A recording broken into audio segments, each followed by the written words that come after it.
Within each of us,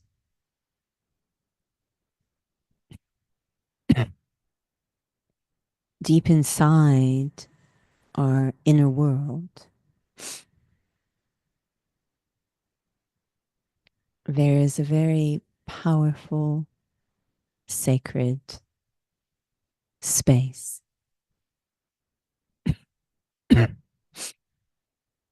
That place is always light,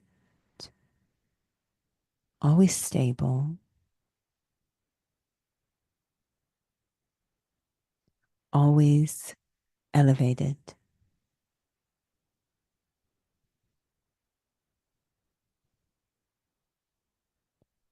It's deep within,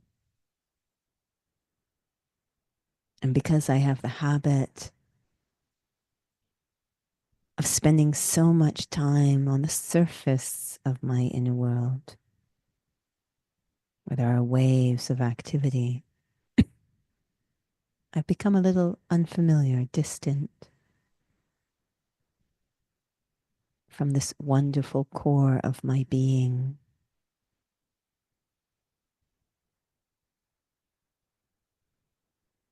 When I sit quietly,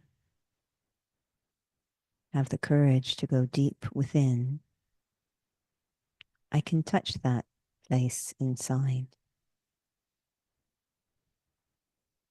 It's always stable, always serene. The truth is eternal, so it's always there.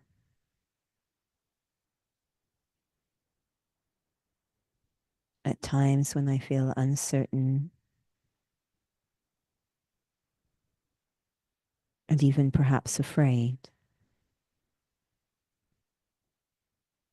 looking for solid ground, an anchor, a place to center,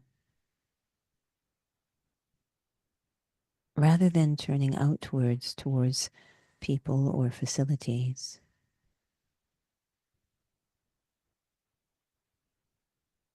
Let me try turning inwards, deep inside, to touch this place at the core. It can only be reached by letting go of everything else, everything familiar, in order to experience what is eternal. At the core, there is only spirituality. As a spiritual being, there is remarkable resilience. As a spiritual being, I have traveled through time, through so many different situations.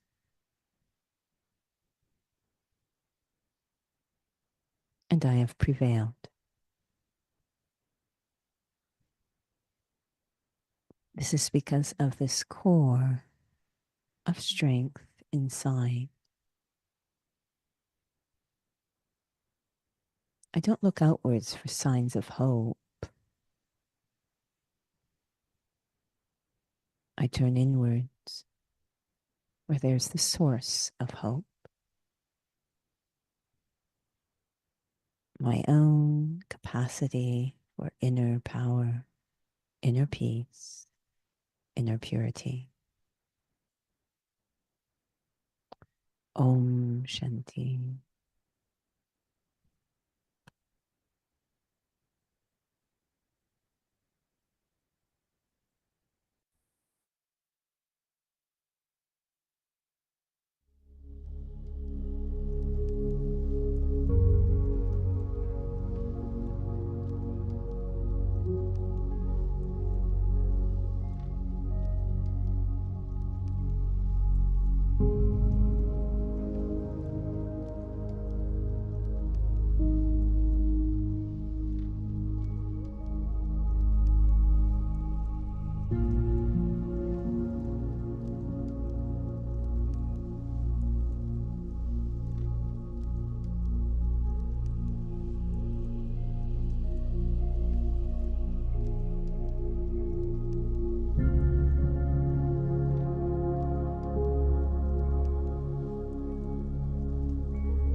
Om Shanti.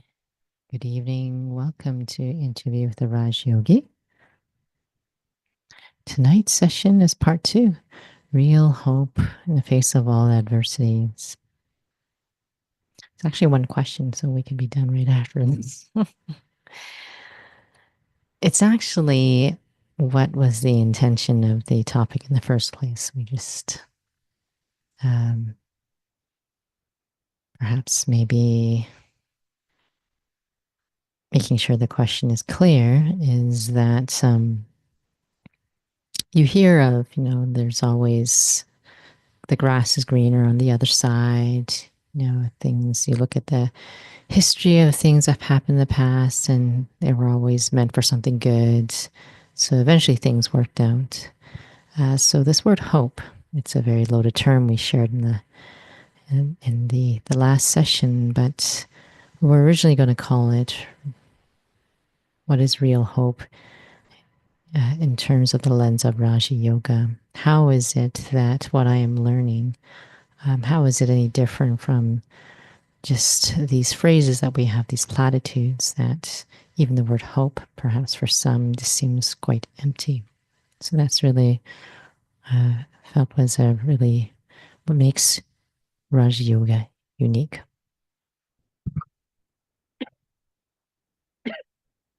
Om Shanti. So, one of the thoughts coming to my mind was something that one of our senior sisters, the daddies, shared about luck. Um, she would say, "Yes, I'm lucky and I work hard for it." So, Raj Yoga is a study that is meant to develop self mastery. really, I guess, a worldly term we could use is from victim to empowered, or we even say emperor, but empowered.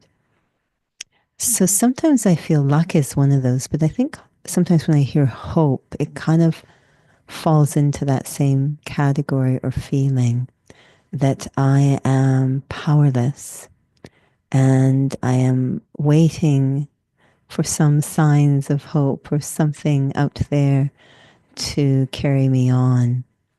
And that actually isn't what Raj Yoga is about.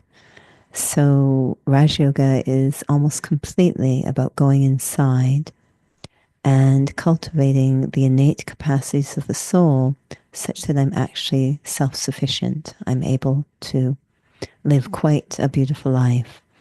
And including this idea of hope, I really become my own source of hope. So it's very much empowering some of these terms that have almost developed a victim feeling to them. And sometimes I feel that when I hear hope, I'm waiting for something out there to happen, for some signs of hope out there, whereas they actually are inside. I can be the source of hope for myself. When I looked up the word hope, because it is such a loaded word, it said trust in the future. So I thought that was quite interesting. And sometimes for some of our blessing cards and the virtues on some of our little gifts, hope is one of those words. And so it is an interesting quality. But turning things back towards oneself, when you're talking about this self mastery piece, perhaps maybe to clarify again, when it comes to trust in the future, what does that mean with respect to myself?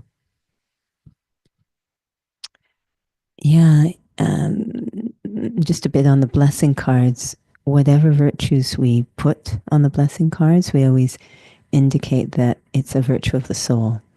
So, this idea that you are a soul of hope. But in terms of trust in the future, what Raj Yoga teaches us is the future is not just something out there I walk into, it's something I create through my current activity. This is called the law of karma.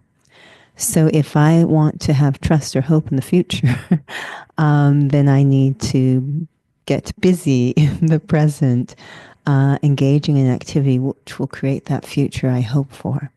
So again, it's taking the responsibility back into the soul, empowering the soul. It's really saying I have trust in myself.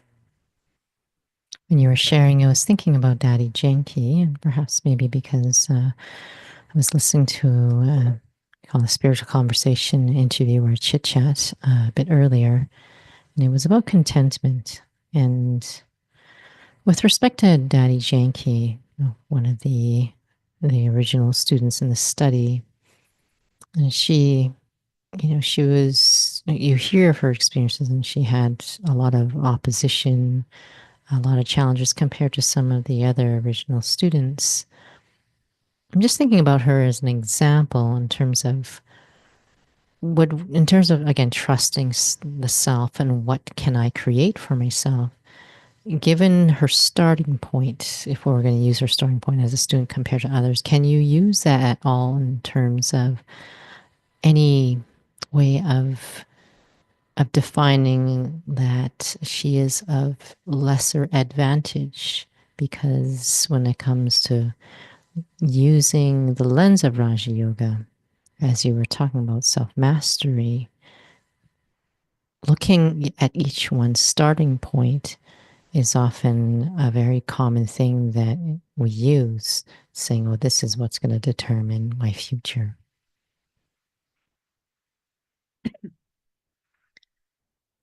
I don't know why, but I was remembering as you were speaking, I was remembering one of the facilities that we taught fitness at it's a corporate facility, very, very beautiful, really lovely. And I don't know why. I mean, I've taught at many, but I felt this strongly at this one. I used to enjoy teaching the classes, and what would happen is that there'd be participants in the class, and I didn't actually know their role in the corporation. I mean, I could assume that there was a variety of roles represented in that room, and it's only much later that I learned, oh yes, this, one was the CEO was there, was this junior, so you had different status in the room. But when they were in the room with me, I had no idea what their status was. And for whatever reason, they also took on that attitude. They never brought the status into the room. In other words, what I'm saying is the dynamic they may have had outside the room of junior, senior, I never saw that in the room.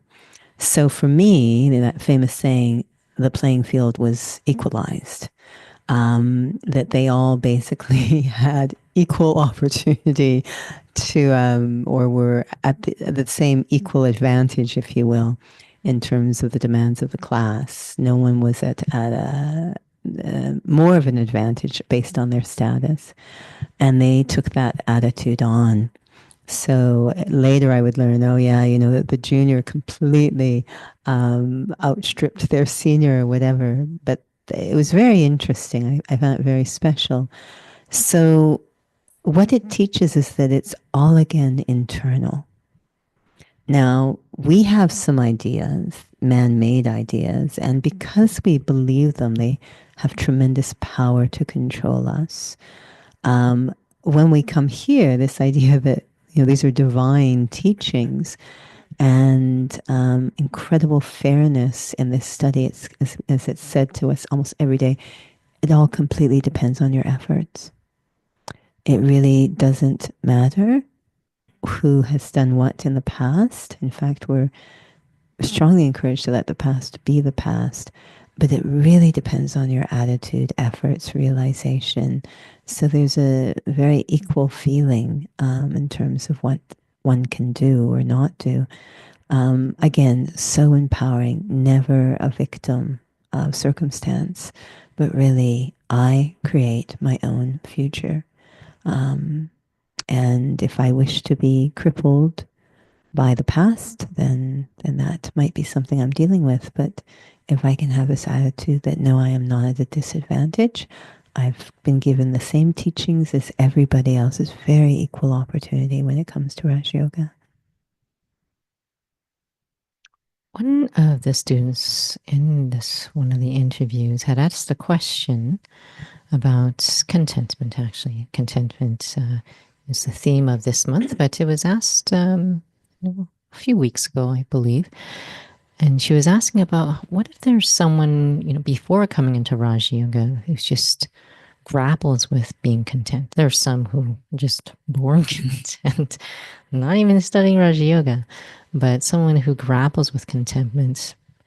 Sometimes it's really easy. Oh, they have financial situations where a little bit more merciful. There's some health issues before, they come in the study. We're a bit more merciful. But then when it comes to some personality traits, sometimes I wonder if we are as merciful, because isn't it the same kind of thing? So she had asked the question, does it mean they have to work harder? Are they at a disadvantage? Like, how is it that they're further from the finish line than someone else? Why do they have to work harder? Why is their story such? Does that mean that they have to work extra hard? But what does that mean in terms of, you know, is it because of something in the past? How do they see themselves in a way that they are empowering themselves?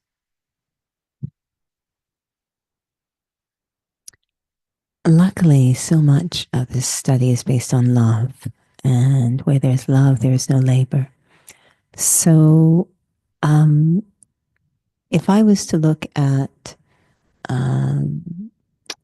a dance class, and I've actually seen this, so that's why I'm using it as an example. There are people who walk, and this is a very physical example, so please take it that way.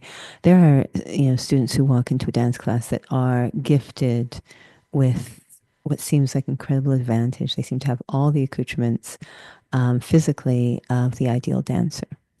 And then there are others, like myself, who are not. Um, what makes the difference is love. So, those who are gifted, if there isn't love, they will actually waste their gift. They won't make effort. And those who have deep love will actually go past those who, although more gifted, don't have that love to take care of the gift. So, if we take the example of Daddy Genki, she clearly had a lot of love for herself, a lot of love for God, and a lot of love for humanity. That put her at a great so called advantage. Even though externally it might appear that she had many hurdles, she had tremendous love.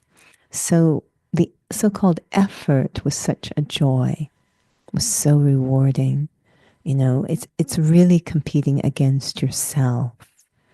So I think, you know, if there's love, it can melt so many obstacles in our attitudes so that we're really free to make as much effort as we need to, actually, to reach our destination. And it won't feel like, oh, I'm doing more or less effort. I'm just doing what I love.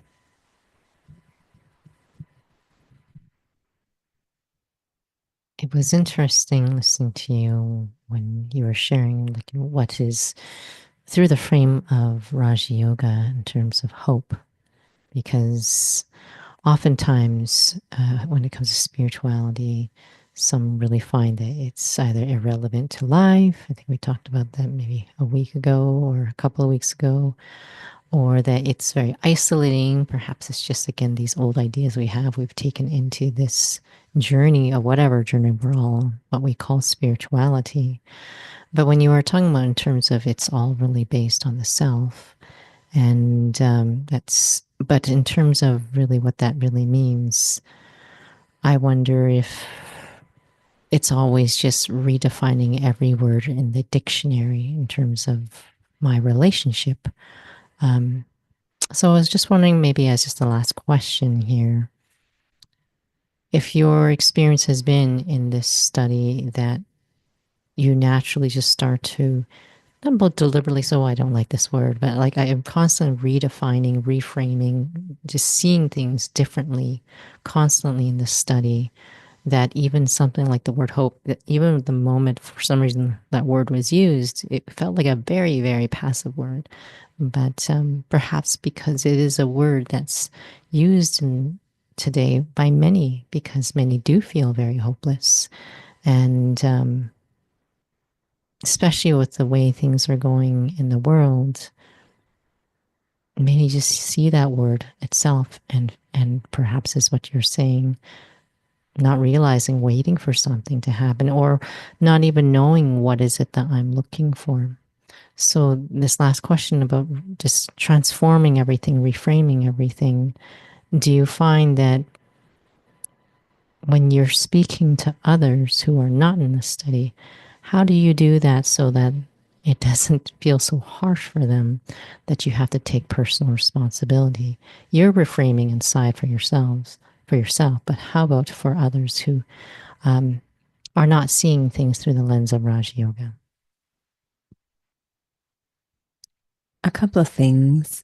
First off, Raj Yoga is very much at working at the seed.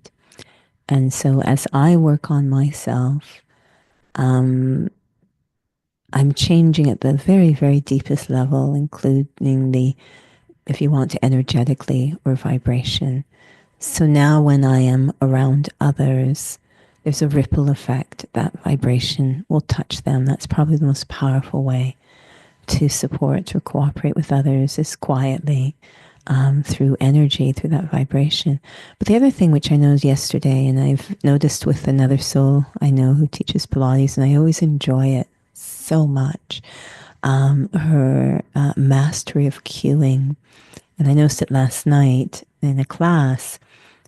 What happens is that you have to be very observant as I start to reframe these different things. And we call it reframing, but it's actually experiencing everything now through the lens of soul consciousness, through spirituality. Before we were doing our entire dictionary is based on physicality, and that's why it was very disempowering. Now our dictionary is based on spirituality, a whole different language. So that's so-called reframing. But as I'm doing that, I observe almost kinesthetically what's going on inside myself. So there was a class last night, and I knew that what I was hoping they would do is to lengthen their hamstring, which means contracting the quadricep. That's a very difficult concept for people to get. So I'm looking at myself as I'm doing that, and I'm noticing what else is going on in the body that might be more tangible for them. Now, in this study, we have the first student, Brahma Baba, who is very good at doing this. He could follow spiritual directions at their most essential level, but he also would observe himself and communicate what he's doing in cues that are more accessible to others. So the person I'm thinking of in Pilates, I enjoy taking their class so much because the cueing is just brilliant. They've figured out how to give cues that are accessible to almost everyone. So a cue such as activate your SI joint isn't going to work. But they've developed cues that are super, super accessible to anybody, and it works. I've seen it work. So I'm in the class last night, and I realized, okay, it's not going to work to say lengthen your hamstring by contracting your quadricep. That might, and on top of that, they're inverted against the wall. They can't even see me. So I'm busy doing this and watching what's going on. I said, okay, press your heels into the wall. And if you take your hand, your lower back should be very light on the floor.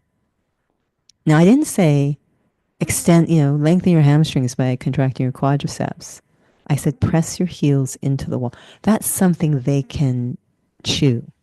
That's something that almost everybody could probably figure out.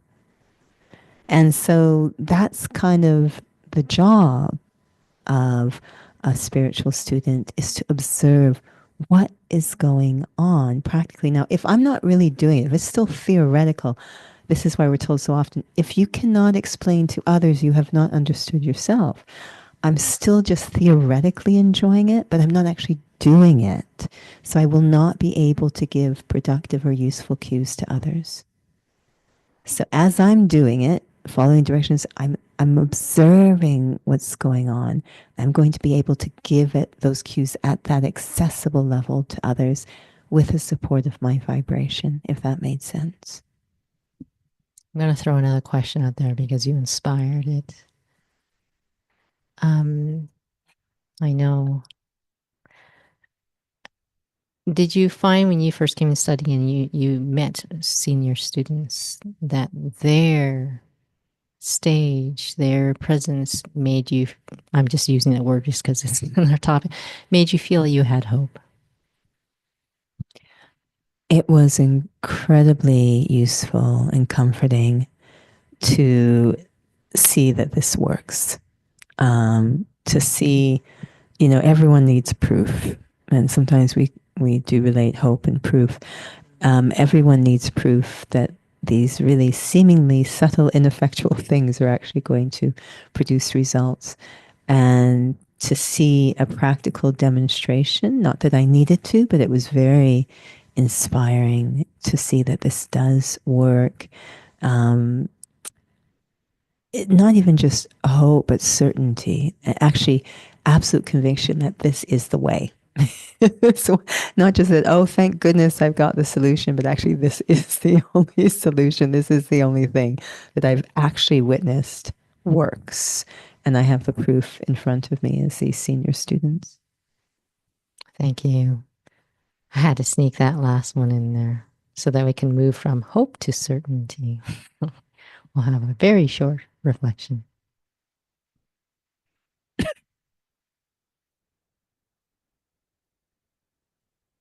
Perhaps there is some connection between the words hope and faith and trust and confidence. These are words that were not meant to be applied outside of the self, but actually need to reside within the self towards the self, complete faith in the self, complete confidence in the self. First and foremost, that I am intrinsically good, that the true nature of the human spirit is great and benevolent. Because where there is benevolence, there is always hope. Om Shanti. Thank you for joining. So just please save the date for December 14th for the next Learn About Meditation. It's a bit earlier just because we're coming to the holidays. And so that's 12:15 to 1:30 at the Academy on the Saturday. And also our next big event is the New Year's Eve celebration.